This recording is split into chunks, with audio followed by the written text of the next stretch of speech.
नमस्कार दोस्तों, मैं राणा चंदन स्टडी अफेयर्स के यूट्यूब चैनल पे आप सभी का एक बार फिर से स्वागत करता हूं। दोस्तों, आज करेंट अफेयर्स की सीरीज में हम लोग फरवरी महीने के सभी घटनाक्रम को 100 एमसीक्यू के माध्यम से सॉल्व करेंगे और इसके लिए हम लोगों ने जिस बुक का सहारा लिया है वह है प्रतियोगिता दर्पण। हाँ दोस्तों, प्रतियोगिता दर्पण के सारे फैक्ट्स को हम लोग सॉल्व करेंगे 100 एमसीक्यू के माध्यम से। दोस्तों, आज की जो प्रतियोगिता दर्पण है वो मैगजीन है अप्रैल 2021 की, और प्रतियोगिता दर्पण की जो मैगजीन आती है, जिस महीने का नाम उसके कवर पे रहता है उसके 2 महीने पहले की सारी इन्फॉर्मेशन उसमें इंक्लूड रहता है। तो पिछले क्लास में हम लोगों ने जनवरी से संबंधित सभी महत्वपूर्ण घटनाक्रम को पढ़ लिया है, तो आज हम लोग फरवरी के सभी महत्वपूर्ण घटनाक्रम को पढ़ेंगे और इसके लिए 100 एमसीक्यू के माध्यम से सारे टॉपिक्स को पॉइंट टू वाइज पॉइंट हम लोग क्लियर करेंगे। तो आज के प्रश्नोत्तरी की शुरुआत करते हैं और पहला प्रश्न लेते हैं। पहला प्रश्न है दोस्तों, अप्रैल 2021 में हरिद्वार में लगने वाला कुंभ मेला कितने दिनों तक आयोजित होगी? ऑप्शन है आपके सामने 28 दिनों तक, 3 माह तक, 4 माह तक, 56 दिनों तक, और बीपीएससी एग्जाम में एक पांचवा ऑप्शन रहता है उपरोक्त में से कोई नहीं या उपरोक्त में से एक से अधिक। तो इसका सही उत्तर हो जाएगा दोस्तों ऑप्शन ए, यानी 28 दिनों तक। अब व्याख्या के माध्यम से इस पॉइंट को हम लोग देख लेते हैं। वर्ष 2021 के हरिद्वार में कुंभ मेले का वर्ष है। कोरोना वायरस को देखते हुए इसकी अवधि 28 दिन तक ही सीमित रखने का निर्णय उत्तराखंड सरकार ने लिया है। चूंकि हरिद्वार उत्तराखंड में आता है, इसलिए वहां इसका निर्णय उत्तराखंड सरकार ने ही लिया है। इससे पूर्व यह आयोजन 3 से 4 माह तक चलना था। इस वर्ष की तिथियां 1 से 28 अप्रैल निर्धारित की गई है। तो ये जो हरिद्वार का कुंभ मेला कब से कब तक लगेगा? तो 1 अप्रैल से 28 अप्रैल के बीच। कुंभ मेला हरिद्वार के अतिरिक्त प्रयागराज, उज्जैन व नासिक में 12-12 वर्षों के अंतराल पर लगता है। तो कुंभ मेला कहाँ कहाँ लगता है? 4 जगहों पर। एक हरिद्वार में, दूसरा प्रयागराज में जो कि इलाहाबाद के नाम पहले था, अब उसे प्रयागराज कर दिया गया है, तीसरा उज्जैन में, और चौथा नासिक में। 4 जगहों पर 12-12 वर्षों के अंतराल पर कुंभ मेला लगता है। ठीक, हरिद्वार में कुंभ मेले का आयोजन गंगा नदी के तट पर, प्रयागराज में गंगा, यमुना और सरस्वती नदी के संगम के तट पर, और नासिक में गोदावरी नदी के तट पर, और उज्जैन में क्षिप्रा नदी के तट पर 12-12 वर्ष के अंतराल पर लगता है। तो 4 जगहों पे लगता है 12-12 वर्षों के अंतराल पर। इस बार कहाँ लगने वाला है? हरिद्वार में। हरिद्वार कहाँ है? तो उत्तराखंड में। कब, कितने दिनों तक चलेगा यह मेला, कुंभ मेला? तो 28 दिनों तक। पहले 3 से 4 महीने तक चलता है ये, लेकिन इस बार कोरोना वायरस को देखते हुए 28 दिनों तक ही सीमित कर दिया गया। और कब से कब तिथि निर्धारित है? 1 अप्रैल से 28 अप्रैल के बीच। ठीक है दोस्तों, बहुत सारे फैक्ट्स आपको मिल गए होंगे। आगे बढ़ते हैं, आज का दूसरा प्रश्न लेते हैं। अप्रैल 2021 में हरिद्वार में लगने वाले कुंभ मेले की तिथि निर्धारित की गई है। तो पहले प्रश्न के व्याख्या में इसकी चर्चा हम लोग कर चुके हैं। ऑप्शन है आपके सामने 1 से 28 फरवरी, 1 से 28 मार्च, 1 से 28 अप्रैल, 1 से 28 मई, और पांचवा ऑप्शन ई है दोस्तों। तो ई ऑप्शन में बार बार रिपीट नहीं करूंगा, आप लोग इसको अपने आप मैटर को अपने आप समझ लीजिएगा। मैं 4 ही ऑप्शन को रिपीट करूंगा। ठीक, तो इसका सही उत्तर हो जाएगा दोस्तों ऑप्शन सी, यानी 1 से 28 अप्रैल तक। नेक्स्ट क्वेश्चन, आज का तीसरा प्रश्न। फरवरी 2021 में उत्तराखंड के किस शहर में ग्लेशियर टूटने से हुई जल प्रलय में 206 लोगों की मृत्यु हो गई थी? ऑप्शन है आपके सामने हरिद्वार, बी ऑप्शन चमोली, सी देहरादून, डी उत्तरकाशी। तो इसका सही उत्तर है दोस्तों ऑप्शन बी, यानी चमोली जो शहर है उत्तराखंड का। यहाँ पे ये न्यूज में भी चर्चा में रहा था उस समय, ग्लेशियर के टूट जाने से एक बहुत बड़ा जल प्रलय हुआ जिसमें 206 लोगों की मृत्यु हो गई थी और कई लोग दब गए थे। ठीक है, आगे बढ़ते हैं, अगला प्रश्न लेते हैं। फरवरी 2021 को चुनाव आयोग ने कुल कितने राज्यों एवं केंद्र शासित प्रदेश में विधानसभा के लिए मार्च अप्रैल 2021 में चुनाव कराने के लिए कार्यक्रम घोषित किया है? तो चुनाव आयोग ने फरवरी 2021 में तिथि निर्धारित की है कितने राज्यों में चुनाव कराने के लिए। राज्य और केंद्र शासित मिला के आपको टोटल नाम बताना है। और ये चुनाव कब होंगे? मार्च और अप्रैल 2021 के महीने में, और ये हो भी गए हैं। आगे हम लोग जब मार्च, अप्रैल और मई का करंट अफेयर्स देखेंगे तो उसमें उसका रिजल्ट भी आपको मिल जाएगा। लेकिन अभी हम चूंकि फरवरी महीने का करंट अफेयर्स देख रहे हैं, तो बस फरवरी तक के ही करंट अफेयर्स पे चर्चा करेंगे।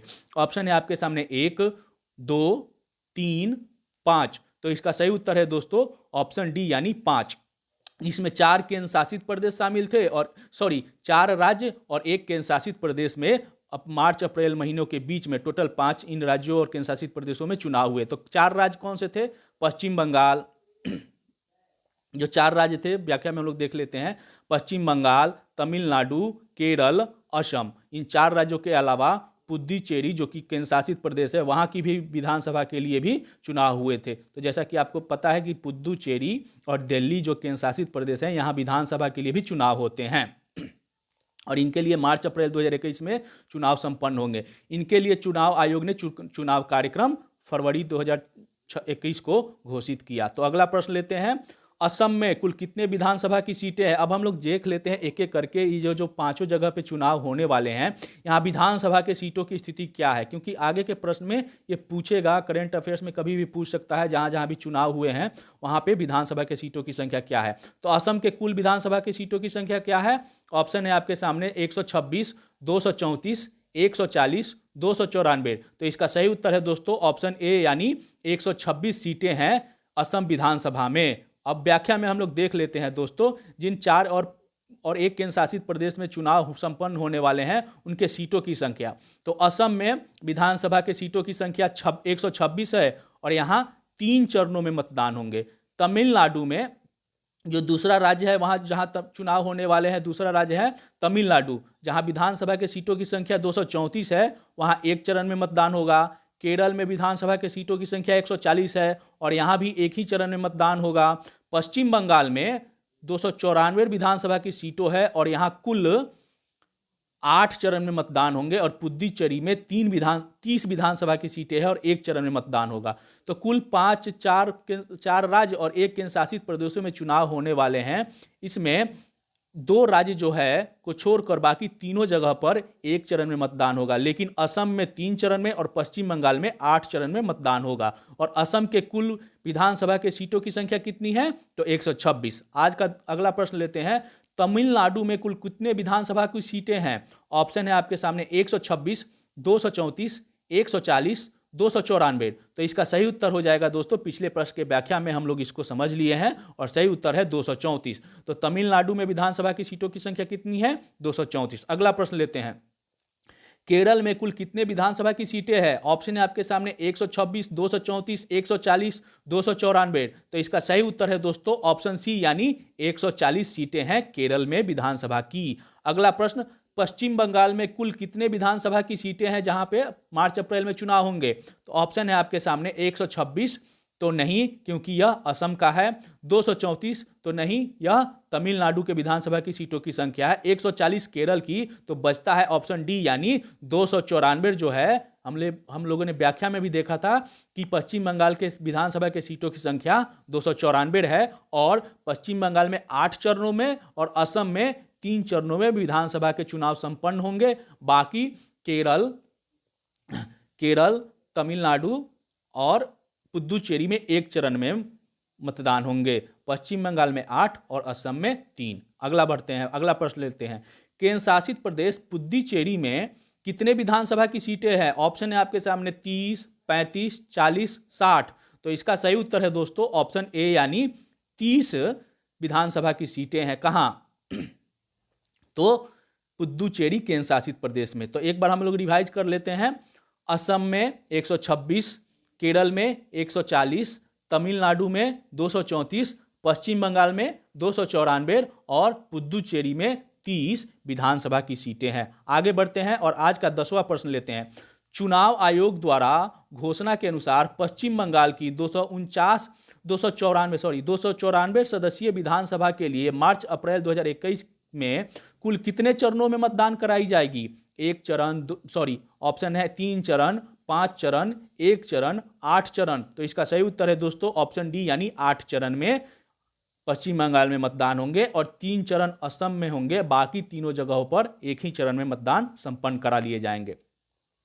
आगे बढ़ते हैं, अगला प्रश्न लेते हैं, कांग्रेस नेतृत्व वाली किस केंद्र शासित प्रदेश की सरकार फरवरी 2021 में अल्पमत में आ गई जिसके कारण वहां राष्ट्रपति शासन लागू कर दिया गया था? ऑप्शन है आपके सामने पुद्दुचेरी, दिल्ली, अंडमान निकोबार, चंडीगढ़। तो इसका सही उत्तर हो जाएगा दोस्तों ऑप्शन ए यानी पुद्दुचेरी में। और यहाँ पे मार्च अप्रैल में चुनाव भी होने वाले हैं, लेकिन उसके 2 महीने पहले ही वहाँ की जो सरकार थी कांग्रेस की, वो अल्पमत में आ गई। व्याख्या में देख लेते हैं दोस्तों।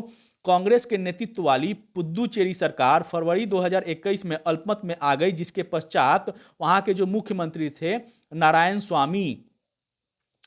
स्वामी ने 22 फरवरी को त्यागपत्र दे दिया, जिसके बाद वहां के जो उपराज्यपाल है लेफ्टिनेंट गवर्नर टी सुंदरराजन ने अपनी संस्तुति पर वहां पे राष्ट्रपति शासन लागू की संस्तुति दे दी और वहां पे लागू हो गया। तो जहां भी विधानसभा है ना, वहां पे उपराज्यपाल होते हैं, ठीक।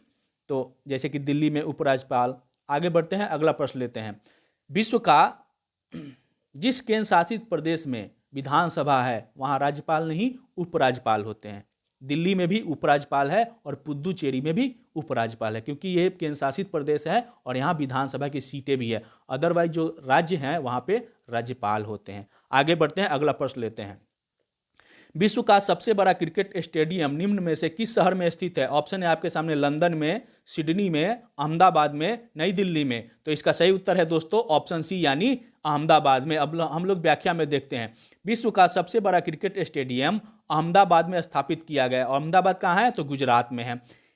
132 लाख दर्शकों की क्षमता वाले इस स्टेडियम में दर्शक क्षमता के मामले में अब तक के जो सबसे बड़े क्रिकेट स्टेडियम था मेलबर्न स्टेडियम, जिसकी क्षमता 1 लाख थी, उसको इस स्टेडियम ने, अहमदाबाद के क्रिकेट स्टेडियम ने पीछा छोड़ दिया है। यानी इससे पहले मेलबर्न क्रिकेट स्टेडियम सबसे बड़ा था, दर्शक के मामले में सबसे बड़ा स्टेडियम था, लेकिन उसको पीछा छोड़ के 132 लाख दर्शकों वाला क्षमता वाले स्टेडियम का निर्माण अहमदाबाद में किया गया, पुनर्निर्माण किया गया, ठीक। इस पुनर्निर्मित स्टेडियम का नाम पहले सरदार पटेल स्टेडियम था, जिसे मोटेरा स्टेडियम भी कहा जाता था। जो लोग क्रिकेट में दिलचस्पी लेते हैं होंगे उनको पता होगा मोटेरा स्टेडियम गुजरात के अहमदाबाद में। तो अब जो पुनर्निर्माण के पश्चात जो इसका नाम रखा गया है वो देश के प्रधानमंत्री नरेंद्र मोदी के नाम पर नरेंद्र मोदी स्टेडियम रखा गया है, जिसका उद्घाटन भी 24 फरवरी 2021 को किया गया। तो अगला प्रश्न लेते हैं। अहमदाबाद में स्थित विश्व के सबसे बड़े क्रिकेट स्टेडियम का नामांकन किसके नाम पर किया गया है? महात्मा गांधी, सरदार वल्लभ भाई पटेल, वीर सावरकर, नरेंद्र मोदी। तो इसका सही उत्तर है दोस्तों ऑप्शन डी यानी नरेंद्र मोदी। पहले सरदार पटेल के नाम से ये था, लेकिन पुनर्निर्माण के बाद इसका नाम रख दिया गया है नरेंद्र मोदी स्टेडियम, और इसे पहले मोटेरा स्टेडियम के भी नाम से जाना जाता था। जहां अब ये दुनिया का सबसे बड़ा स्टेडियम है, जहां 1,32,000 लोग वहां पे देख सकते हैं, ठीक है। आगे बढ़ते हैं। निम्न में से किस राज्य की विधानसभा में 12 फरवरी 2021 को पहली बार राष्ट्रगान की धुन बजी? ऑप्शन है आपके सामने पश्चिम बंगाल, असम, नागालैंड, त्रिपुरा। तो इसका सही उत्तर हो जाएगा दोस्तों नागालैंड। अगला प्रश्न लेते हैं। भारत में कोविड-19 टीकाकरण के 1 मार्च 2021 से प्रारंभ दूसरे राष्ट्रव्यापी चरण में कितनी उम्र से अधिक के सभी व्यक्तियों का टीकाकरण किया जा रहा है? ऑप्शन है आपके सामने। ये दूसरे चरण की बात हो रही है। पहले चरण में फ्रंट लाइन वर्कर्स को कोरोना का टीका दिया गया था। अब दूसरे चरण की बात हो रही है जो 1 मार्च 2021 से स्टार्ट हुआ है। 45 वर्ष, 50 वर्ष, 60 वर्ष, 65 वर्ष। तो इसका सही उत्तर है दोस्तों ऑप्शन सी यानी 60 वर्ष। इसमें प्रावधान था कि 60 वर्ष के सभी और 45 वर्ष के वैसे नागरिक जो किसी गंभीर बीमारी से पीड़ित है उनको टीकाकरण किया जाना था दूसरे चरण में। और यह कब से प्रारंभ होने वाला था? 1 मार्च से। अगला प्रश्न लेते हैं। भारत में कोविड-19 टीकाकरण के दूसरे चरण में प्राइवेट अस्पतालों को भी इसकी अनुमति दे दी गई है। इसके तहत प्राइवेट अस्पतालों में टीकाकरण का शुल्क कितना निर्धारित किया गया है? ऑप्शन है आपके सामने 100, 250, 500, 1000। तो इसका सही उत्तर हो जाएगा दोस्तों ऑप्शन बी यानी 250 रुपया। पहले केवल सरकारी अस्पतालों और केंद्रों पर ही टीकाकरण दिया जाता था, लेकिन दूसरे चरण में प्राइवेट अस्पतालों के भी लिस्ट के नाम की घोषणा कर दी गई है जहां पे ये टीकाकरण मिल जाएगा और इसकी कीमत भी वहां पे निर्धारित कर दी गई है 250 रुपया। आगे बढ़ते हैं। अगला प्रश्न लेते हैं। पीएनबी घोटाले के मुख्य आरोपी नीरव मोदी को हाल ही में कहां के स्थानीय अदालत ने भारत प्रत्यर्पण करने की अनुमति दी है? तो ऑप्शन है लंदन, पेरिस, ओटावा, न्यूयॉर्क। तो इसका सही उत्तर हो जाएगा दोस्तों ऑप्शन ए यानी लंदन। अगला प्रश्न लेते हैं, निम्न में से कहां पर 18 महीने के अंतराल के बाद फरवरी 2021 में हाई स्पीड इंटरनेट सेवा पुनः बहाल कर दी गई? ऑप्शन है आपके सामने नागालैंड, असम, जम्मू कश्मीर, हिमाचल प्रदेश। तो इसका सही उत्तर हो जाएगा दोस्तों ऑप्शन सी यानी जम्मू कश्मीर। अब हम लोग एक बार व्याख्या में देख लेते हैं कि क्यों बंद कर दिया गया था वहां। तो 18 महीने के अंतराल के पश्चात जम्मू कश्मीर में 4G इंटरनेट सेवा 6 फरवरी 2021 से पुनः बहाल कर दी गई। अगस्त 2019 में जम्मू कश्मीर को विशेष राज्य का दर्जा दिए जाने से पूर्व ही यह सेवा बंद कर दी गई थी। इंटरनेट सेवा जो है बंद कर दी गई थी। वहाँ पे जो अगस्त 2019 में जो जम्मू कश्मीर को विशेष दर्जा का राज्य लागू किया गया, उसके कुछ दिन पहले से ही वहाँ इंटरनेट सेवा बंद कर दी गई थी। लेकिन जो 2G सेवा है वो 25 जनवरी 2020 से ही बहाल कर दी गई थी, लेकिन फरवरी 2021 में अब 4G इंटरनेट सेवा भी बहाल कर दी गई है। तो कहाँ पे? तो जम्मू कश्मीर में। आगे बढ़ते हैं, अगला प्रश्न लेते हैं।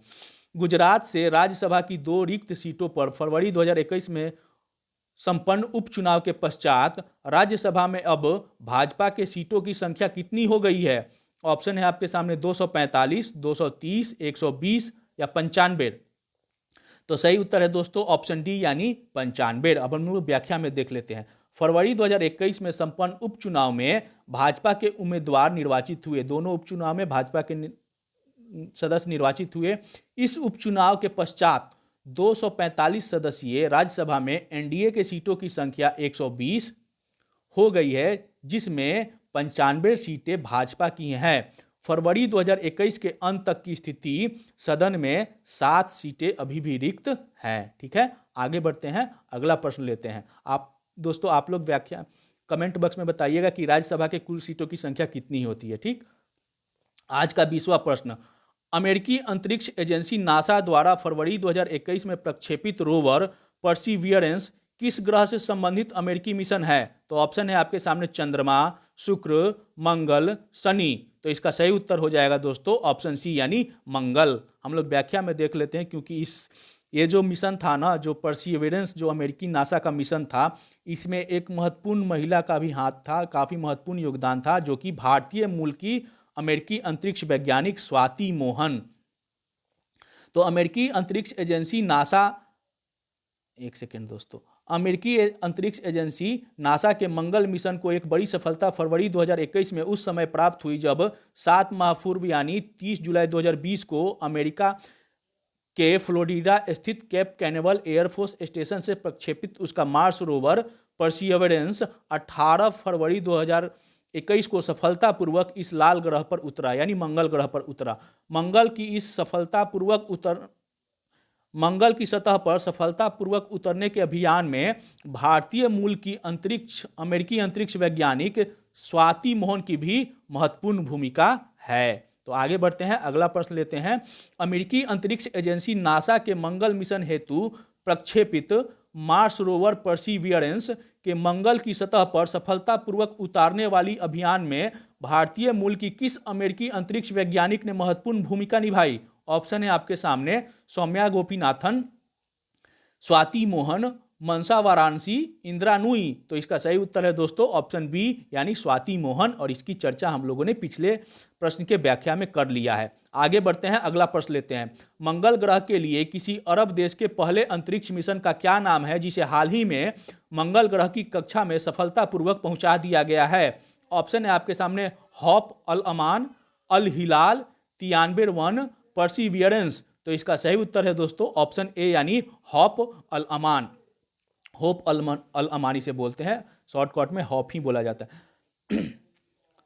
अरब देश संयुक्त अरब अमीरात ने फरवरी 2021 में उस समय इतिहास रच दिया जब उसके अंतरिक्ष यान होप अल अमान ने सफलतापूर्वक लाल ग्रह यानी मंगल की कक्षा में प्रवेश कर वहां के आंकड़ों का संप्रेषण करना शुरू कर दिया। यह मंगल की कक्षा में अंतरिक्ष यान भेजने वाला पहला अरब देश बन गया है। तो संयुक्त अरब अमीरात पहला अरब देश है जिसने अपने मंगलयान को अंतरिक्ष में सफलतापूर्वक प्रक्षेपित किया है और वहां पे उतारा भी है। ठीक, कक्षा में भेजा है।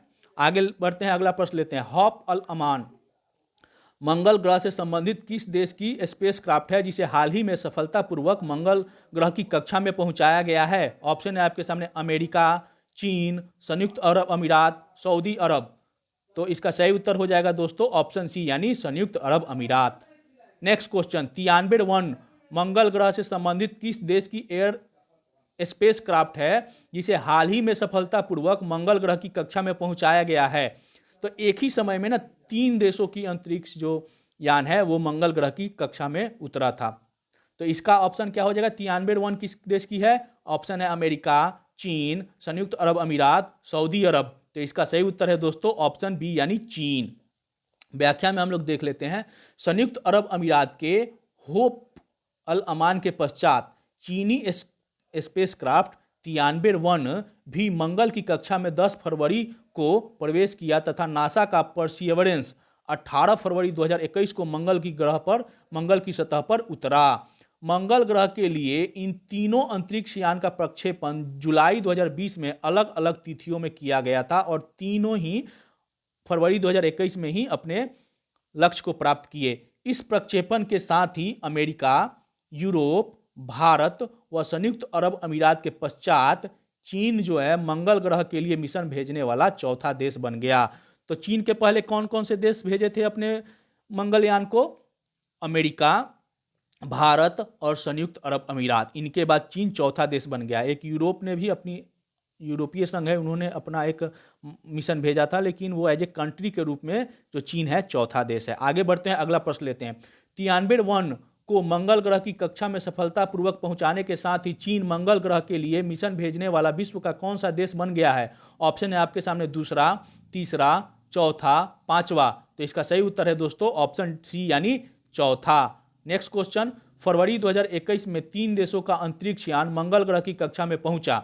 इनमें से कौन सा शामिल नहीं है? तो ऑप्शन है आपके सामने अमेरिका, चीन, रूस, संयुक्त अरब अमीरात। तो अमेरिका का परसिवरेंस, चीन का तियानबे-1 और संयुक्त अरब अमीरात का हॉप, यानी इसमें रूस का शामिल नहीं था। तो ऑप्शन सी सही है, रूस।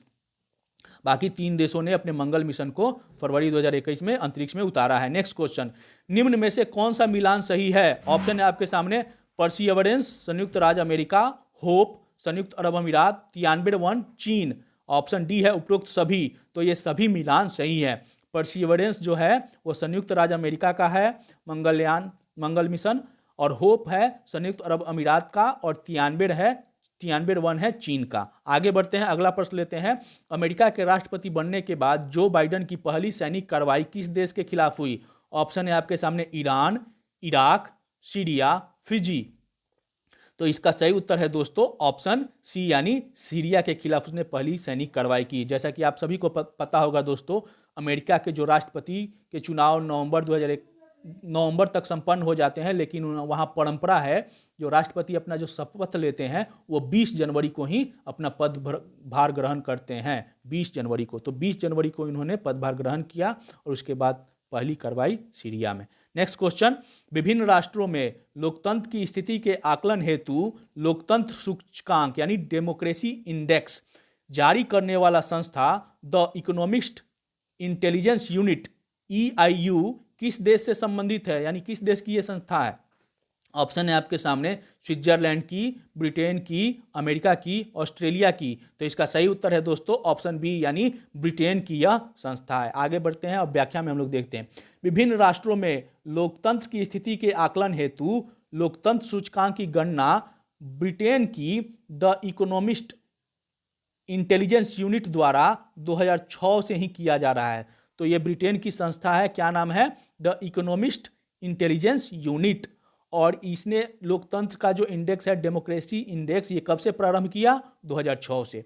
वर्ष 2020 के लिए ऐसी सूचकांक जो रिपोर्ट है 3 फरवरी 2021 को जारी की गई, जिसमें 167 देशों के लिए लोकतंत्र सूचकांक आकलित किए गए, जिनमें प्रथम 3 स्थान पर क्रमशः प्रथम स्थान है नॉर्वे, दूसरे स्थान पर आइसलैंड और तीसरे स्थान पर स्वीडन।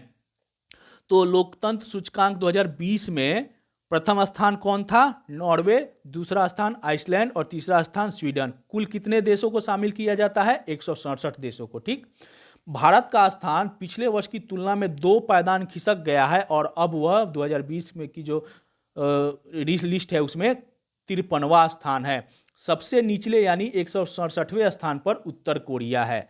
तो एक बार हम लोग रिवाइज कर लेते हैं। लोकतंत्र सूचकांक यानी डेमोक्रेसी इंडेक्स कौन जारी करता है? तो द इकोनॉमिस्ट इंटेलिजेंस यूनिट, जो कि ब्रिटेन की एक संस्था है। और यह कब से जारी कर रहा है? 2006 से। 2020 में कितने देश को शामिल करके इसने इंडेक्स जारी किया? तो 167 देशों की सूची जारी की। पहला स्थान कौन था? नॉर्वे, दूसरा आइसलैंड, तीसरा स्वीडन। और भारत पिछले बार की तुलना में 2 स्थान खिसक कर इस बार हो गया है 53वें स्थान पर। और अंतिम पायदान पे कौन है? उत्तर कोरिया। ठीक है, आगे बढ़ते हैं, अगला प्रश्न लेते हैं। इस पॉइंट को आप अच्छे से अगर नोट कर लिए होंगे तो कई सारे प्रश्न आपको सॉल्व कर सकते हैं। एक बार हम लोग देख लेते हैं लोकतंत्र की जो सूची है ना, उसमें टॉप कुछ देश हैं उनको नाम देख लेते हैं। 1 नंबर पर नॉर्वे, 2 नंबर पर आइसलैंड, 3 नंबर पर स्वीडन। भारत का स्थान है 53वां। पाकिस्तान जो है भारत का पड़ोसी, वो है 105वें स्थान पर। अफगानिस्तान जो है वो 139वें स्थान पर। चीन का भी स्थान काफ़ी नीचे है, 151 स्थान पर चीन है। और उत्तर कोरिया सबसे नीचे है 167 स्थान पर। तो नॉर्वे प्रथम, उत्तर कोरिया लास्ट, भारत का स्थान 53वां, पाकिस्तान का 105, अफगानिस्तान का 139 और चीन का 151। आगे बढ़ते हैं, अगला प्रश्न लेते हैं। लोकतंत्र सूचकांक 2020 में शीर्ष पर कौन सा देश रहा? ऑप्शन है आपके सामने न्यूजीलैंड, स्वीडन, आइसलैंड, नॉर्वे। तो इसका सही उत्तर हो जाएगा दोस्तों ऑप्शन डी यानी नॉर्वे। नेक्स्ट क्वेश्चन, हाल ही में द इकोनॉमिस्ट इंटेलिजेंस यूनिट द्वारा जारी लोकतंत्र सूचकांक यानी डेमोक्रेसी इंडेक्स 2020 में भारत का स्थान है। ऑप्शन है आपके सामने 51वां, 55वां, 57वां, 53वां। तो इसका सही उत्तर है दोस्तों, भारत पिछले वर्ष की तुलना में 2 स्थान खिसककर 53वें स्थान पे आ गया है। और भारत के पड़ोसी पाकिस्तान 105वें स्थान पर, चीन का स्थान 151वां और अफगानिस्तान का स्थान 139। और अंतिम पायदान पर कौन था? उत्तर कोरिया। ठीक है, आगे बढ़ते हैं, अगला प्रश्न लेते हैं। लोकतंत्र सूचकांक 2020 में भारत के निम्न पड़ोसी देशों में सबसे खराब रैंकिंग किसकी है? ऑप्शन है आपके सामने पाकिस्तान, म्यांमार, चीन, श्रीलंका। तो इसका सही उत्तर है दोस्तों ऑप्शन सी यानी चीन की रैंकिंग सबसे खराब है और इसका स्थान है 151वां। अगला प्रश्न, हाल ही में फरवरी 2021 में FATF के कहाँ हुई बैठक में पाकिस्तान को ग्रे लिस्ट में बरकरार रखने का निर्णय लिया गया है? मतलब पहले से ही था, उसे उसी लिस्ट में रखने का निर्णय लिया गया। यह बैठक कहाँ हुई थी फरवरी 2021 में? ऑप्शन है आपके सामने लंदन में, पेरिस में, न्यूयॉर्क में, दिल्ली में। तो इसका सही उत्तर है दोस्तों ऑप्शन बी यानी पेरिस में हुई थी। एक बार हम लोग FATF के बारे में जान लेते हैं। इसका फुल फॉर्म होता है फाइनेंशियल एक्शन टास्क फोर्स और काफ़ी चर्चा में भी है क्योंकि भारत के प्रयासों से चीन को उस लिस्ट में डाला गया है।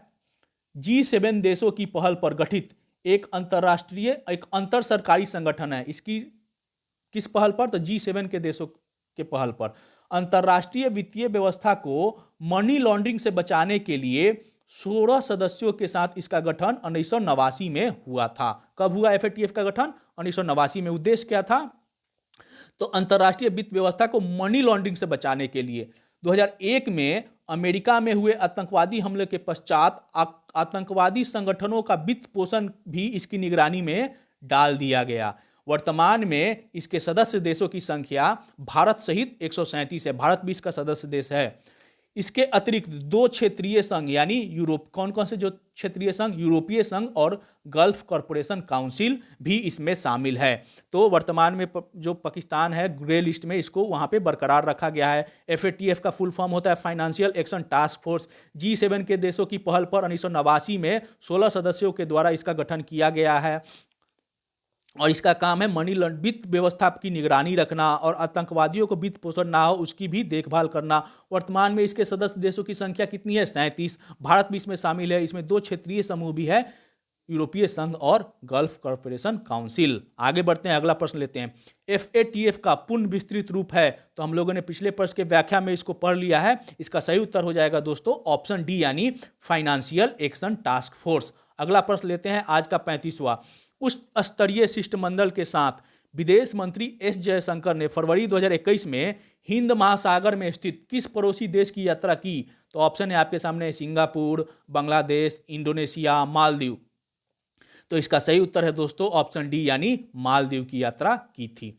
मालदीव यात्रा के दौरान भारत के विदेश मंत्री एस जयशंकर ने मालदीव के किस बंदरगाह के विकास एवं उसके देखभाल हेतु समझौता दोनों पक्षों में हुआ? तो उस बंदरगाह का नाम बताना है। ऑप्शन है आपके सामने सिफावारू बंदरगाह, माले, कैंटन, तिबिलिसी। तो इसका सही उत्तर है दोस्तों ऑप्शन ए यानी सिफावारू बंदरगाह को भारत ने लीज पे लिया है उसके देखभाल और उसके विकास के लिए।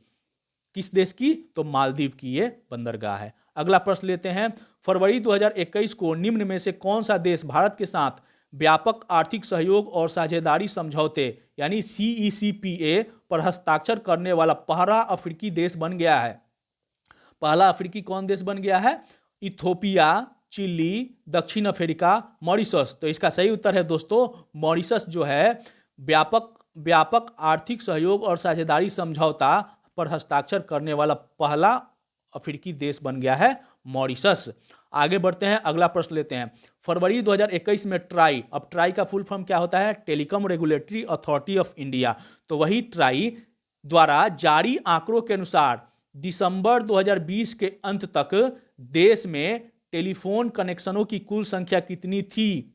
तो टेलीफोन यानी मोबाइल और लैंडलाइन दोनों को मिला के कितनी थी? ऑप्शन है आपके सामने 107.38 crore, option B 117.38 crore, option C 100.38 crore, option D 127.38 crore. तो इसका सही उत्तर है दोस्तों ऑप्शन बी यानी 117.38 करोड़ लोगों के पास टेलीफोन कनेक्शन है दिसंबर 2020 के अंत तक। अब व्याख्या में हम लोग देख लेते हैं।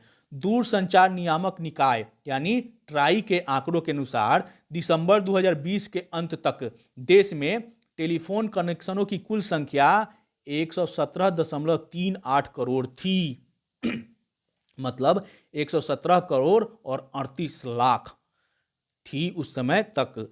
ट्राई की 18 फरवरी 2021 की एक विज्ञप्ति के अनुसार दिसंबर 2021 नहीं होगा, यहाँ पे दिसंबर 2020 होगा, ठीक, गलती से 2021 हो गया है। दिसंबर 2020 के अंत तक देश में टेली डेंसिटी 86.38 रह गई। अब टेली डेंसिटी क्या है? तो टेली डेंसिटी से तात्पर्य प्रत्येक 100 व्यक्तियों पर टेलीफोन कनेक्शनों की संख्या है। तो आपको इस बार इस पॉइंट को आप रिपीट करिए। जो देश में ट्राई के अनुसार दिसंबर 2020 के आंकड़ों के अनुसार दिसंबर 2020 तक भारत में टेलीफोन कनेक्शनों की संख्या कितनी थी? 117 करोड़ 38 लाख, ठीक। और दिसंबर 2020 तक जो टेली डेंसिटी थी वो कितनी थी? 86.38%। और टेली डेंसिटी क्या है? 100 व्यक्तियों पर टेलीफोन कनेक्शनों की संख्या, यानी प्रत्येक 100 व्यक्तियों में 86.38 लोगों के पास टेलीफोन कनेक्शन है। यही टेली डेंसिटी का तात्पर्य है। आप लोग क्रिकेट में स्ट्राइक रेट सुने होंगे, जो लोग क्रिकेट देखते होंगे ना उनको पता होगा स्ट्राइक रेट क्या होता है। स्ट्राइक रेट का मतलब होता है प्रत्येक 100 बॉल में वो खिलाड़ी कितना रन बनाता है। तो जैसे वो स्ट्राइक रेट हो गया, वही टेली डेंसिटी का है, या प्रत्येक 100 व्यक्ति पर कितने लोगों के पास टेलीफोन कनेक्शन है। तो क्या यह कितना परसेंट है? 86.38%। आगे बढ़ते हैं, अगला प्रश्न लेते हैं। फरवरी 2021 में ट्राई द्वारा जारी आंकड़ों के अनुसार दिसंबर 2020 के अंत तक देश में टेली डेंसिटी थी। ऑप्शन है आपके सामने 56.38, 66.38, 76.38, 86.38%। तो इसका सही उत्तर हो जाएगा दोस्तों ऑप्शन डी यानी 86.38, यानी प्रत्येक 100 व्यक्तियों में 86.38 लोगों के पास टेलीफोन कनेक्शन है। यह आंकड़ा कब का है? दिसंबर 2020 तक का। अगला प्रश्न लेते हैं। टेली डेंसिटी से तात्पर्य है, तो 40वां प्रश्न है, टेली डेंसिटी से तात्पर्य है प्रति 1000 व्यक्तियों पर टेलीफोन कनेक्शनों की संख्या, प्रति 10,000 व्यक्तियों पर टेलीफोन कनेक्शनों की संख्या, प्रति 1 लाख व्यक्तियों पर टेलीफोन कनेक्शनों की संख्या, और चौथा ऑप्शन है प्रति 100 व्यक्तियों पर टेलीफोन कनेक्शनों की संख्या। तो इसका सही उत्तर है दोस्तों ऑप्शन डी, यानी प्रति 100 व्यक्तियों पर टेलीफोन कनेक्शनों की संख्या को कहते हैं टेली डेंसिटी। और भारत में कितनी है टेली डेंसिटी? 86.38, यानी प्रत्येक 100 व्यक्तियों में से 86 लोगों के पास टेलीफोन कनेक्शन है। और ये आंकड़ा कब तक का है? दिसंबर 2020 तक का। अगला प्रश्न,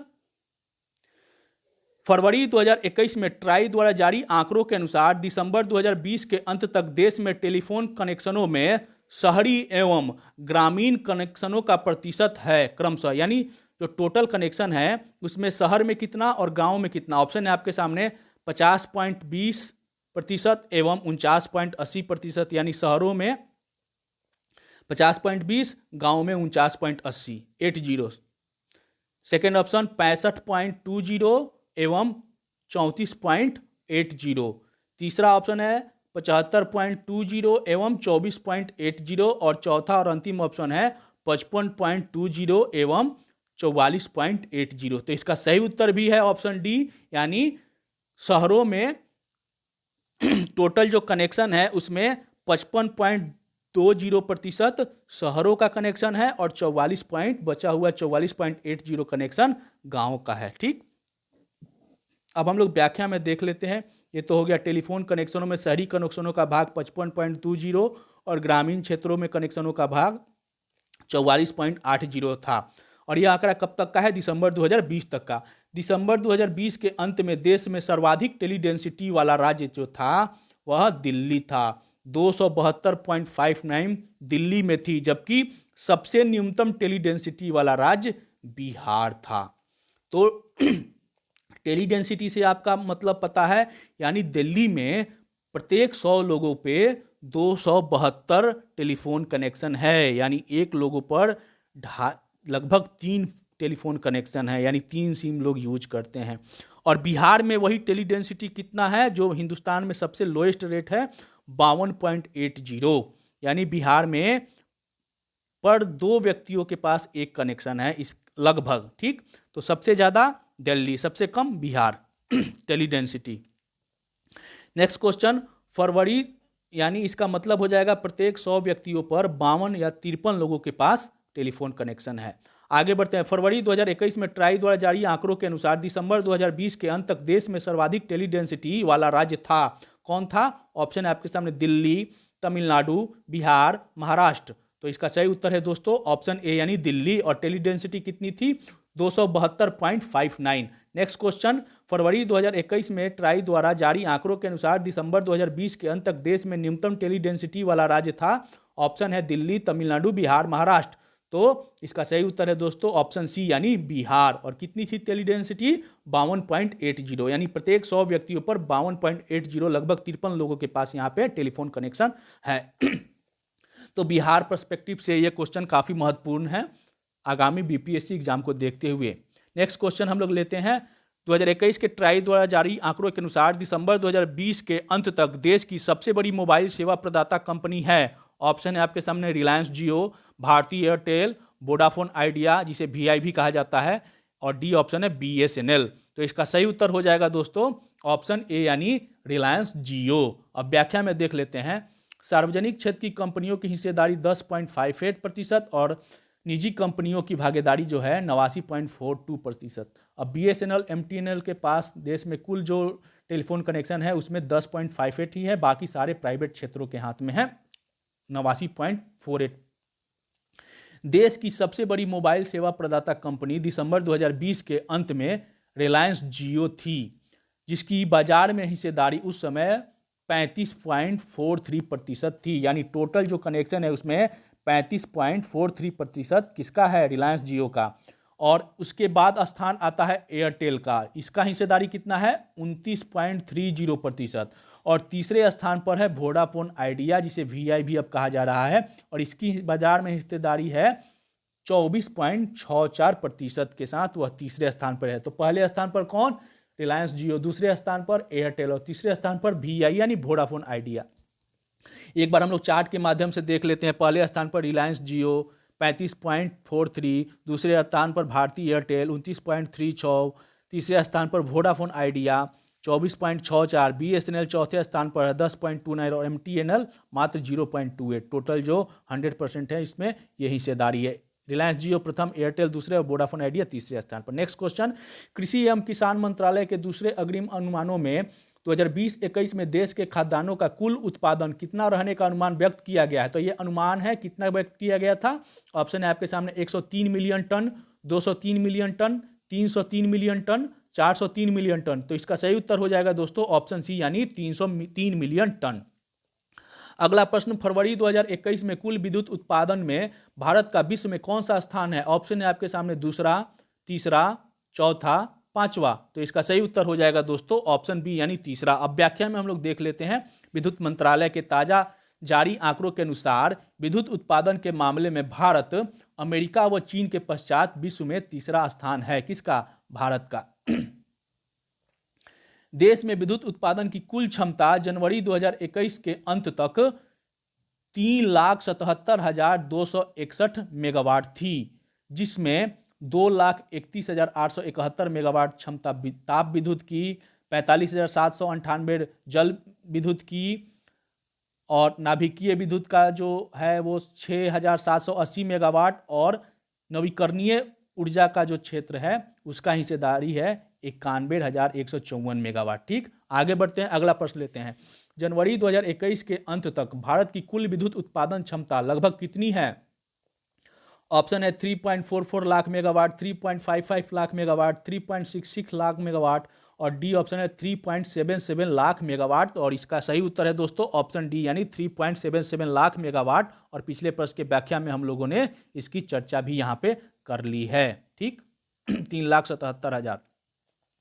अगला प्रश्न लेते हैं हम लोग। विद्युत मंत्रालय द्वारा जारी आंकड़ों के अनुसार जनवरी 2021 के अंत तक देश में विद्युत की कुल स्थापित क्षमता में निजी क्षेत्र की हिस्सेदारी लगभग कितनी है। ऑप्शन है आपके सामने 25%, 27%, 37%, 47%।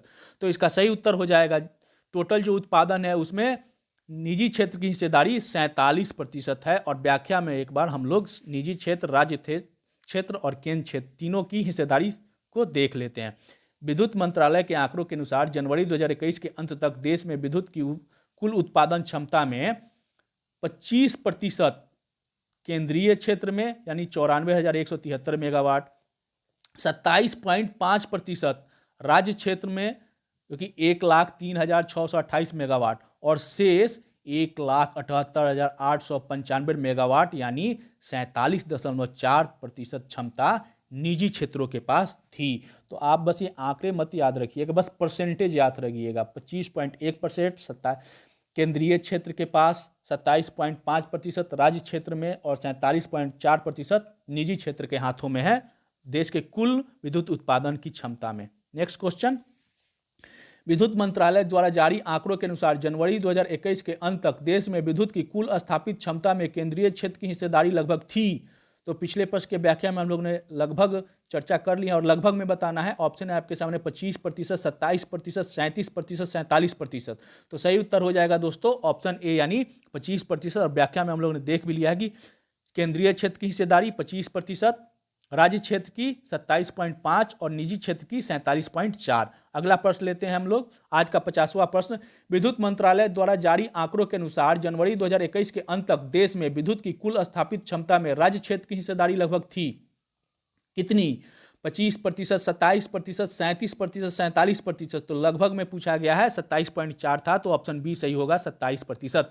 नेक्स्ट क्वेश्चन, विद्युत मंत्रालय द्वारा जारी आंकड़ों के अनुसार जनवरी 2021 के अंत तक देश में कुल विद्युत उत्पादन में नवीकरणीय ऊर्जा का प्रतिशत है। अब हम लोग नवीकरणीय जल विद्युत क्षेत्र या फिर तापीय ऊर्जा इसकी चर्चा कर लेते हैं। तो ऑप्शन है 24.5%, 12.2%, 61.5%, 1.8%। तो सही उत्तर हो जाएगा दोस्तों ऑप्शन ए यानी 24.5% कुल विद्युत उत्पादन में नवीकरणीय ऊर्जा स्रोतों का योगदान है। एक बार हम लोग देख लेते हैं जो विद्युत उत्पादन के 4 क्षेत्र हैं। एक है तापीय ऊर्जा, इसमें कोयला, लिग्नाइट, गैस, डीजल सब तापीय क्षेत्र में आते हैं। तो इसकी हिस्सेदारी सर्वाधिक है और इसी को कम करने की ज़रूरत है। ये जो पारंपरिक ऊर्जा स्रोत है इनको सरकार की भी, पूरे विश्व की भी योजना है ग्लोबल वार्मिंग को बढ़ाने में, सबसे ज़्यादा योगदान इसी का है। तो 61.5% अभी भी योगदान है किसका, तापीय विद्युत क्षेत्र का। कुल उत्पादन की बात हो रही है। कुल उत्पादन कितना है? तो 3,77,000 मेगावाट। और जल विद्युत का योगदान कितना है? 12%। नाभिकीय विद्युत का प्रतिशत कितना है? तो 1.8%। और नवीकरणीय ऊर्जा स्रोत का प्रतिशत कितना है? तो 24.5%। सरकार और पूरे विश्व का भी लक्ष्य है नवीकरणीय जो ऊर्जा स्रोत है, जिसमें सौर ऊर्जा भी महत्वपूर्ण रोल अदा करता है, इसको बढ़ाने की जरूरत है, जो वर्तमान में 24.5% है। तो एक बार आप लोग इसको नोट कर लीजिएगा, पूरे साल भर के एग्जाम में ये जरूर क्वेश्चन यहीं से आ सकते हैं।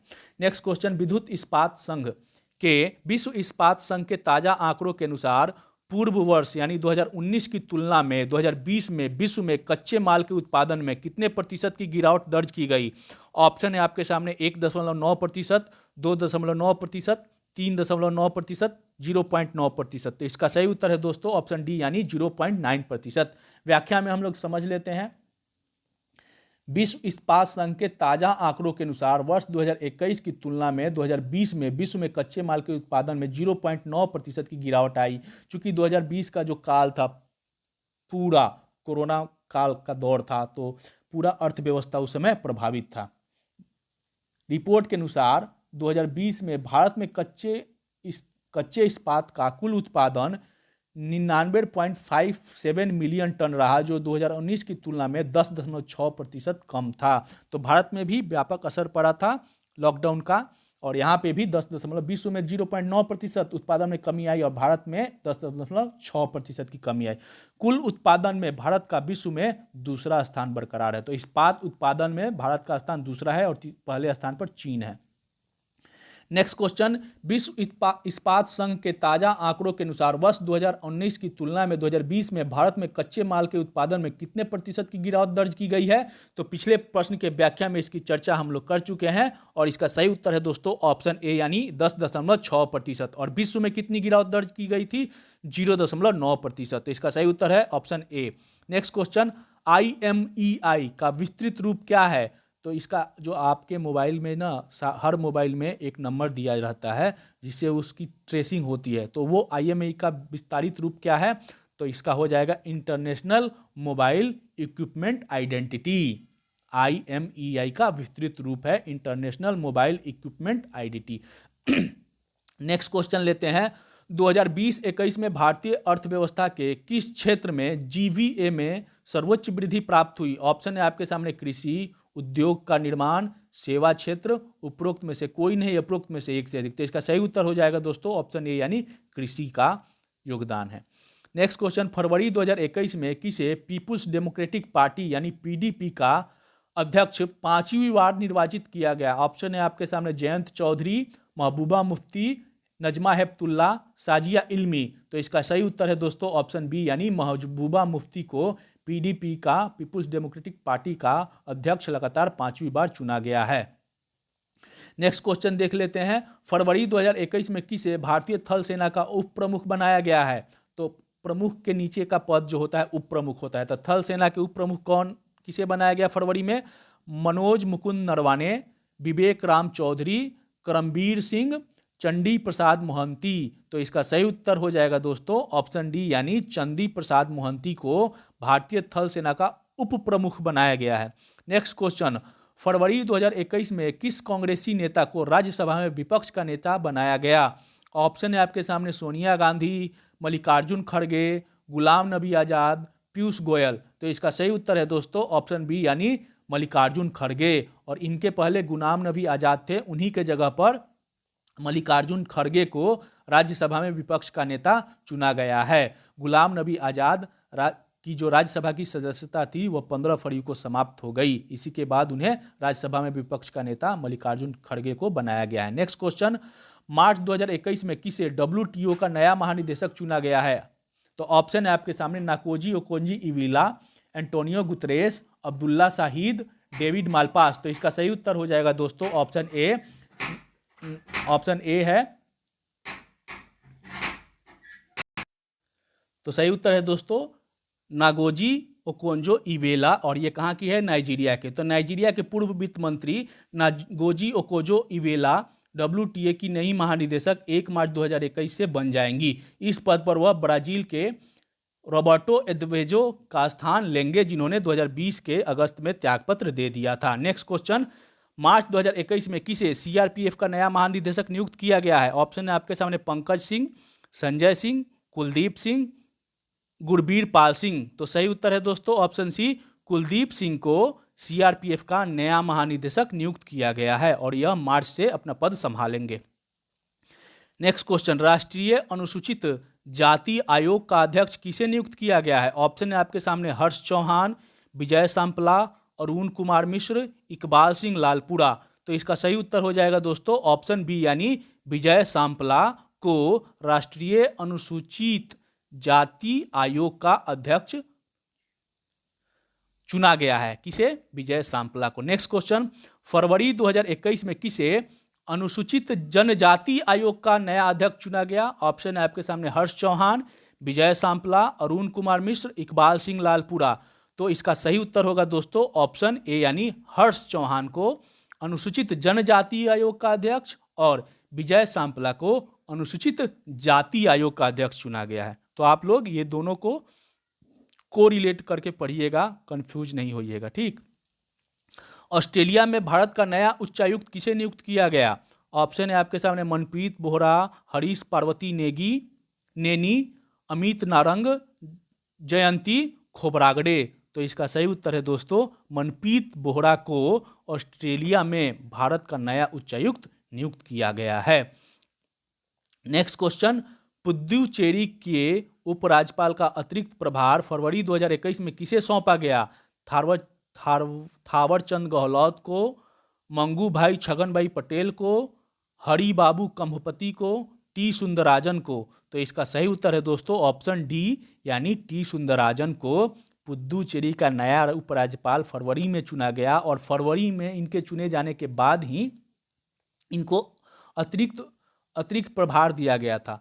और जब उनके उपराज्यपाल का प्रभार दिया गया उसके बाद ही वहाँ की जो कांग्रेसी सरकार थी, कुमारस्वामी की जो सरकार थी, वह अल्पमत में आ गई और वहाँ पे राष्ट्रपति शासन लागू करना पड़ा। और पुद्दुचेरी में ही मार्च महीने में विधानसभा के चुनाव भी होने वाले हैं और पुद्दुचेरी के कुल सीटों की संख्या है 30।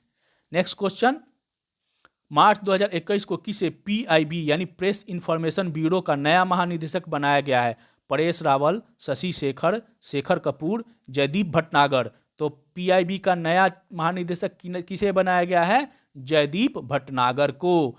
PIB के निदेशक Jaideep Bhatnagar. Next question, Oscar पुरस्कार 2021 के इंटरनेशनल फिल्म श्रेणी में भारत की कौन सी फिल्म नामित थी जो 15 फिल्मों में अपना स्थान नहीं बना सकी? नटखट, जलीकट्टू, उरी, पैडमैन। तो इसका सही उत्तर है दोस्तों ऑप्शन बी, यानी जलीकट्टू। ऑस्कर पुरस्कार 2021 इंटरनेशनल फिल्म की श्रेणी की फिल्मों में भारत की आधिकारिक प्रविष्टि जलीकट्टू अल्प सूचीबद्ध नहीं हुई थी। वह 15 फिल्मों में अपना स्थान नहीं बना सकी। जलीकट्टू एक मलयालम फिल्म है जिसके निर्देशक लीजो जोसे पेलिसेरी है। इसके कौन निर्देशक है? लीजो जोसे पेलिसेरी। और एक मलयालम फिल्म है कौन? जलीकट्टू, जो भारत की आधिकारिक प्रविष्टि थी ऑस्कर के लिए। नेक्स्ट क्वेश्चन, फरवरी 2021 को मुंबई में आयोजित दादा साहेब इंटरनेशनल अवार्ड 2021 में सर्वश्रेष्ठ फिल्म का पुरस्कार किसे दिया गया? छपाक, तान्हाजी, लक्ष्मी बम, पैडमैन। तो इसका सही उत्तर है दोस्तों ऑप्शन बी, यानी तान्हाजी को। नेक्स्ट क्वेश्चन, फरवरी 2020 के लिए 78वें गोल्डन ग्लोब पुरस्कारों के ड्रामा श्रेणी में सर्वश्रेष्ठ फिल्म का पुरस्कार किस फिल्म को दिया गया? नोमाडलैंड, मिनारी, सोल, द मेडिटेरियन। तो 78वें गोल्डन ग्लोब पुरस्कार ड्रामा श्रेणी में नोमाडलैंड को दिया गया। नेक्स्ट क्वेश्चन, फरवरी 2021 में मुंबई में आयोजित फेमिना मिस इंडिया 2020 प्रतियोगिता की विजेता रही कौन रही? मान्या सिंह, मनसा वाराणसी, मनीषा श्योकंद, अतुल्या।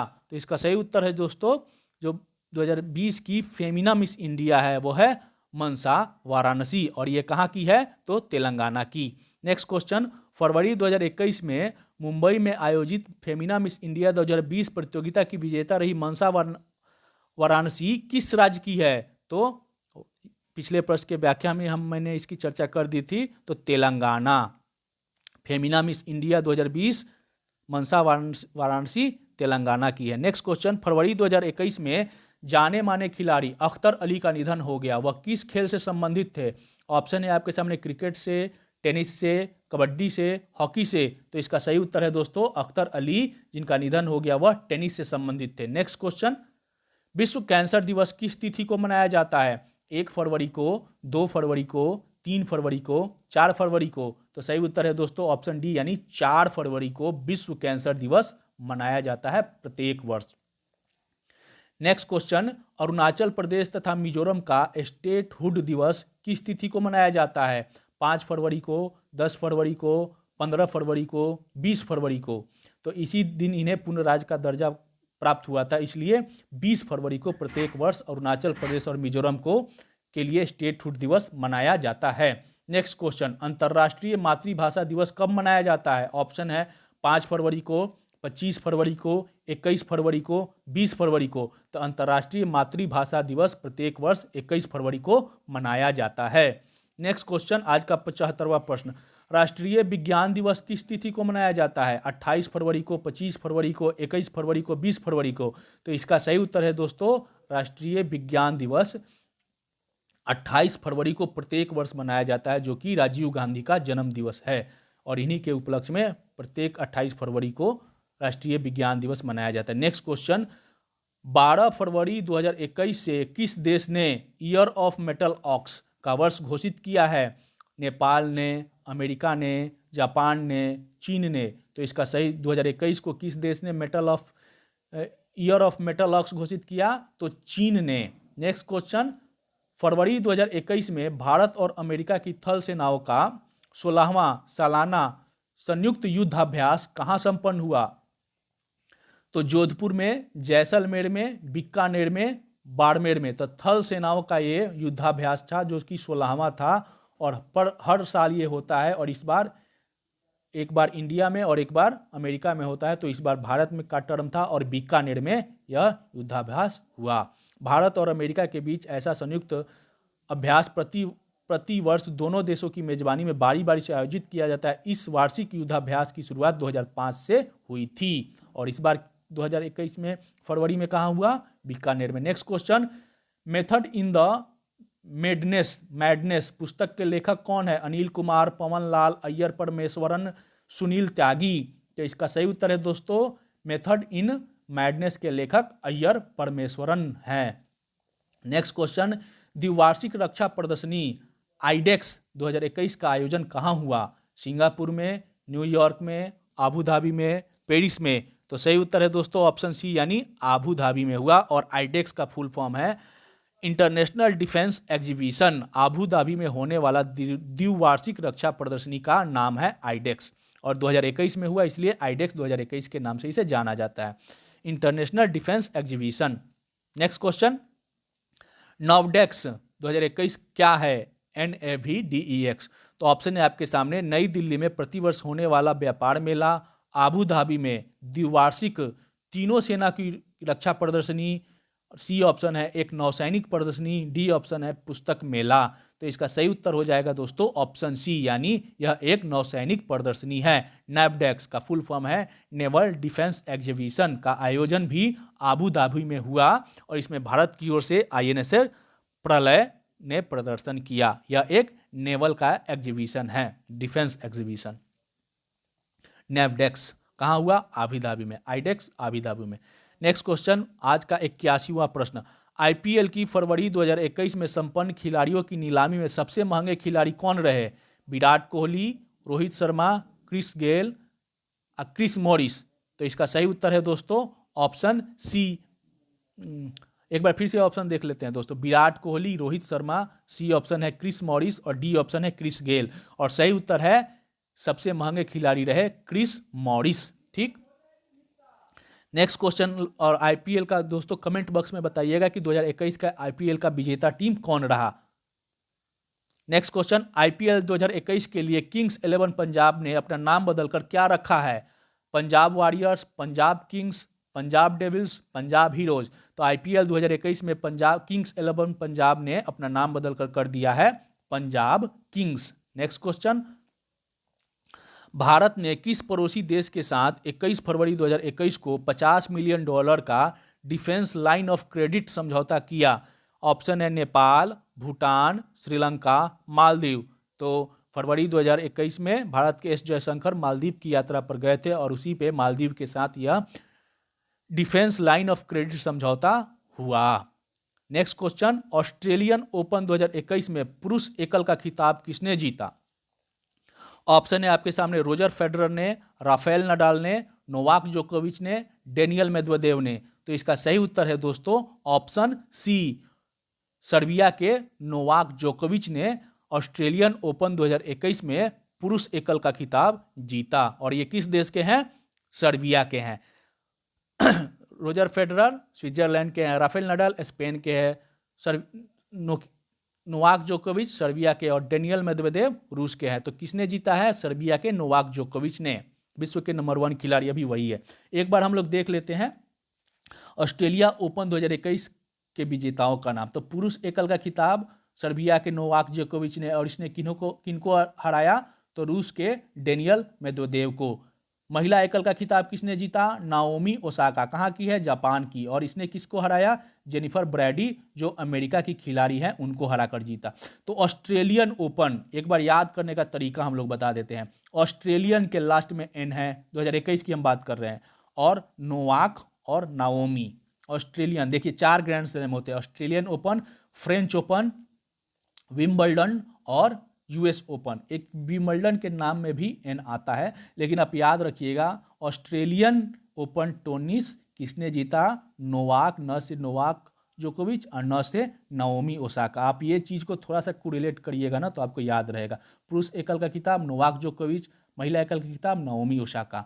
नोवाक जोकोविच कहाँ के? सर्बिया के, और नाओमी ओसाका जापान की। अगर ये पुरुष युगल, महिला युगल और मिश्रित युगल में अगर कोई भारतीय जीते रहते तो ये इम्पोर्टेंट हो जाता, इसलिए हम इसकी चर्चा व्याख्या में नहीं करेंगे, क्योंकि अगर भारतीय होते तो वहाँ से क्वेश्चन आ सकता था, लेकिन एक भी भारतीय इसमें शामिल नहीं है, इसलिए हम लोग इसको स्किप करेंगे। बस पुरुष एकल और महिला एकल को याद रखिएगा, विजेता और उपविजेता दोनों के नाम और उनके कंट्री का भी नाम। आगे बढ़ते हैं दोस्तों, एक बार हम लोग ग्रैंड स्लैम टेनिस के बारे में जान ले। तो टोटल जो साल भर में ना 4 ग्रैंड स्लैम टेनिस टूर्नामेंट होते हैं। कितने? 4 ग्रैंड स्लैम। पहला है ऑस्ट्रेलियन ओपन, दूसरा है फ्रेंच ओपन, तीसरा है विंबलडन और चौथा है यूएस ओपन। बार बार आप सुनते होंगे अगर आप कंपटीशन की तैयारी कर रहे हैं तो ये कि बार बार पूछे जाते हैं और सवाल यहाँ से आते भी हैं। ऑस्ट्रेलियन ओपन ऑस्ट्रेलिया में होता है और इसकी शुरुआत 1905 से हुई थी और मेलबर्न पार्क में यह होता है। और किस का कोर्ट पे खेला जाता है? तो हार्ड कोर्ट पे खेला जाता है। हम बताएंगे hard court, clay court, grass court, hard court क्या होता है और यह कब होता है। तो प्रत्येक वर्ष जनवरी फरवरी माह में ऑस्ट्रेलियन ओपन होता है ऑस्ट्रेलिया में। शुरुआत कब से हुई थी? 1905 में। इस साल किसने जीता है ऑस्ट्रेलियन ओपन का खिताब? तो पुरुष एकल का खिताब सर्बिया के नोवाक जोकोविच ने और महिला एकल का खिताब जापान की नाओमी ओसाका ने। दूसरा ग्रैंड स्लैम होता है फ्रेंच ओपन। कौन? French open. यह कहाँ होता है? फ्रांस में होता है। कब से शुरुआत हुई थी? 1891 से अभी तक चले आ रही है। यह किस ग्राउंड पे होता है? तो पेरिस के रोनाल्ड गैरोस ग्राउंड है, वहां पे ये होता है। किस मिट्टी पे खेली जाती है? तो क्ले कोर्ट पे, रेड कोर्ट जिसको बोलते हैं, क्ले कोर्ट पे खेली जाती है, मिट्टी पे खेली जाती है। एकमात्र जो है क्ले कोर्ट पे खेलने वाली ग्रैंड स्लैम है। और कब होता है? तो प्रत्येक साल मई जून महीने में फ्रेंच ओपन होती है। तीसरा ग्रैंड स्लैम है विंबलडन। ये इंग्लैंड के लंदन में होता है, ब्रिटेन इंग्लैंड के लंदन में खेला जाता है। कब से शुरुआत हुई थी? 1877 में। और ये सबसे पुराना ग्रैंड स्लैम है। कौन? विंबलडन। 1877 से खेला जा रहा है। कहाँ? लंदन में होता है। ग्रास कोर्ट पे खेला जाता है और जुलाई अगस्त के महीने में हर साल यह ग्रैंड स्लैम होता है। चौथा और आखिरी ग्रैंड स्लैम है यूएस ओपन, जो कि अमेरिका में खेला जाता है। 1881 से इसकी शुरुआत हुई थी। न्यूयॉर्क सिटी में खेली जाती है हार्ड कोर्ट पर और अगस्त सितंबर के महीने में हर साल। तो ये 4 ग्रैंड स्लैम है, चारों के नाम आप लोग याद कर लीजिएगा। और मेरे से एक बार बीपीएससी एग्जाम में इससे जो इंटरव्यू में इससे क्वेश्चन भी पूछा गया था ग्रैंड स्लैम के बारे में, इसलिए मैं इसकी काफ़ी विस्तार से, खासकर मेरी रुचि स्पोर्ट्स में रहती है तो काफ़ी अच्छा रहा मेरा इंटरव्यू। और क्वेश्चन भी रेज था कि ये जो ग्रैंड स्लैम कितने होते हैं, इन सब के नाम बताए, कौन सबसे ज़्यादा ग्रैंड स्लैम जीता है। काफ़ी अच्छा मेरा इंटरव्यू गया था। मैं किसी दिन अपने इंटरव्यू की चर्चा करूंगा आप लोगों से। आगे बढ़ते हैं और अगला प्रश्न लेते हैं। इन चारों ग्रैंड स्लैम लोग को आप लोग याद रखिएगा, हर साल ये डेट आप मार्क रखिएगा, इस डेट के बीच, महीने के बीच में ही यह ग्रैंड स्लैम टेनिस टूर्नामेंट खेला जाता है। एक बार हम लोग और चर्चा कर लेते हैं ग्रैंड स्लैम टेनिस जीतने वाले टॉप 5 खिलाड़ी। तो सबसे ज़्यादा पुरुष का अलग, महिला का अलग। तो पुरुष एकल में सर्वाधिक बार रोजर फेडरर, राफेल नाडाल और नोवाक जोकोविच, इन तीनों ने 20-20 ग्रैंड स्लैम अभी तक जीत चुके हैं। तीनों टॉप पे चल रहे हैं। नोवाक जोकोविच भी 20 पर, राफेल नाडाल भी 20 पर, इसमें और रोजर फेडरर भी 20, और तीनों अभी खेल रहे हैं। रोजर फेडरर ज़्यादा थोड़े पुराने हो गए हैं, ओल्ड हो गए हैं। राफेल नाडाल बीच के हैं और नोवाक जोकोविच भी थोड़े से यंग है। खास अभी पीट सम्प्रास और रॉड इमर्सन ये लोग रिटायर हो चुके हैं। तो इन तीनों में जो भी एक ग्रैंड स्लैम जीत लेगा वो टॉप पर आ जाएगा। ये टॉप 5 पुरुष ग्रैंड स्लैम विजेता है। और महिला का जो है वो मार्गरेट चान है, टॉप पे 24 ग्रैंड स्लैम जीती हैं, ऑस्ट्रेलिया की हैं ये, और ये रिटायर हो चुकी है। सेरेना विलियम्स अभी खेल रही है, पिछले एक साल से एक भी ग्रैंड स्लैम नहीं जीत पाई है, जिसके चलते यह 23 पर एक साल से अटकी हुई है। स्टेफी ग्राफ जर्मनी की है और इन्होंने ये भी रिटायर हो चुकी है और 24 ग्रैंड स्लैम उन्होंने जीता था। और चौथे नंबर पर हेलेन विल्स, ये भी अमेरिका की है और 19 ग्रैंड स्लैम जीतकर चौथे स्थान पर अभी ओवरऑल में है ये। और मार्टिना नावरातिलोवा 5वें स्थान पर है, रशिया की, और ये 18 ग्रैंड स्लैम जीती है। तो टॉप ग्रैंड स्लैम पुरुष में 3 लोग हैं, Roger Federer, Rafale Nadal, Novak जोकोविच, जो कि 20-20 और तीनों अभी खेल रहे हैं। तो कोई भी टॉप पे जा सकता है। लेकिन इसके पहले पीट सम्प्रास सर्वाधिक थे, जिसका रिकॉर्ड सबसे पहले रोजर फेडरर ने तोड़ा। उसके बाद राफेल नाडाल भी 20 पे आ गए और नोवाक जोकोविच भी अब 20 पे पहुंच गए हैं। और मार्गरेट जो चान है, ये जो हम 20 की बता रहे हैं ना, लेटेस्ट अभी की वर्तमान समय की ये है, फरवरी की मत समझिएगा, वर्तमान में 20-20 पे तीनों हैं। और मार्गरेट कोर्ट जो है वो टॉप पे है महिला में। तो आगे बढ़ते हैं, अगला प्रश्न लेते हैं। और ये दोनों प्रश्न हमसे पूछा गया था, मैंने दोनों का जवाब अच्छे से दिया था अपने इंटरव्यू में। नेक्स्ट क्वेश्चन, ऑस्ट्रेलिया ओपन 2021 में महिला एकल का खिताब किसने जीता था? ऑप्शन है आपके सामने, Naomi Osaka, Jennifer Brady, Maria Sharapova, Serena Williams. तो इसका सही उत्तर हो जाएगा ऑस्ट्रेलियन नाओमी ओसाका। ठीक।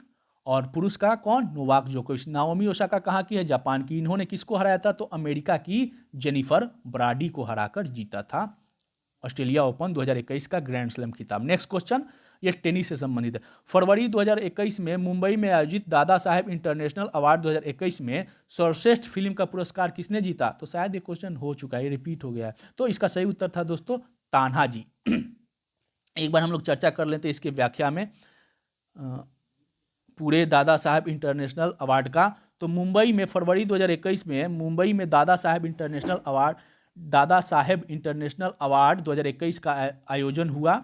इस अवार्ड समारोह में बेस्ट फिल्म का अवार्ड ओम राउत के निर्देशन में बनी film Tanhaji the unsung warrior को मिला गया। तो किसके डायरेक्टर में ये फिल्म बनी है?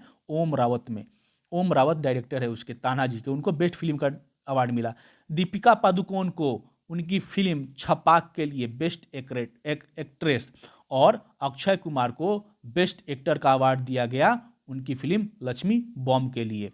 बेस्ट क्रिटिक्स एक्टर के लिए अवार्ड दिया गया दिवंगत सुशांत सिंह राजपूत को। और ये बिहार के एग्जाम से काफ़ी महत्वपूर्ण हो जाता है कि सुशांत सिंह राजपूत को कौन सा अवार्ड दिया गया? Best critic award. इससे क्वेश्चन आ जाएगा। तो दादा साहब इंटरनेशनल अवार्ड में बेस्ट क्रिटिक का अवार्ड दिया गया सुशांत सिंह राजपूत को, और उनकी फिल्म थी दिल बेचारा।